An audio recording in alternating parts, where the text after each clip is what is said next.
Swami Vivekananda America के Chicago में अपना ऐतिहासिक भाषण देने गए हुए थे। उनका व्याख्यान काफ़ी प्रसिद्ध हो चुका था। अपने भाषण को पूरे विश्व पटल के सामने रखने के लिए स्वामी विवेकानंद अन्य देशों का भ्रमण करने के लिए निकल गए। इसी क्रम में उन्हें एक फ्रांसीसी विद्वान ने अपने घर पर आमंत्रित किया। स्वामी जी जब उनके घर पहुंचे तो उनका बहुत स्वागत किया गया।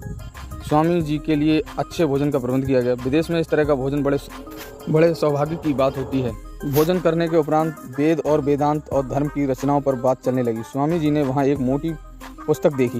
पुस्तक लगभग 1500 पृष्ठों की होगी। स्वामी जी ने अपने मेजबान से यह पूछा, क्या इसका मैं अध्ययन करना चाहता हूँ, क्या कर सकता हूँ? मेजबान आश्चर्यचकित होकर पूछा, क्या आपको फ्रांसीसी आती है? विवेकानंद ने जवाब दिया, नहीं। स्वामी जी ने अपने मेजबान से फिर कहा, मैं इस पुस्तक को पढ़ना चाहता हूँ, मुझे 1 घंटे के लिए ये पुस्तक दे दें, इसे पढ़ लूँगा।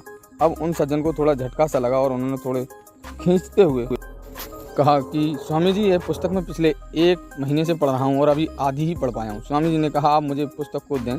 चूँकि फ्रांसीसी मेजबान थे, स्वामी जी उनके मेहमान थे, तो उन्होंने पुस्तक स्वामी जी को दे दी। स्वामी जी ने उस पुस्तक को अपने दोनों हाथों में रखकर 1 घंटे के लिए योग साधना में बैठ गए।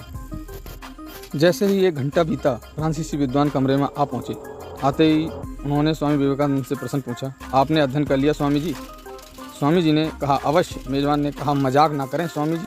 स्वामी जी ने कहा, मैं सत्य कह रहा हूँ। स्वामी जी ने कहा, आपको अगर कोई संदेह है तो आप मुझसे पूछ सकते हैं। उस सज्जन ने एक पृष्ठ खोला और स्वामी जी से उसके बारे में पूछा। स्वामी जी ने अक्षरशः जवाब दे दिया। फिर पूरी पुस्तक के बीच में से एक पृष्ठ खोला और फिर स्वामी जी ने अक्षरशः जवाब दे दिया। फ्रांसीसी विद्वान के आश्चर्य की कोई सीमा नहीं रही। स्वामी जी के चरणों में गिर गए।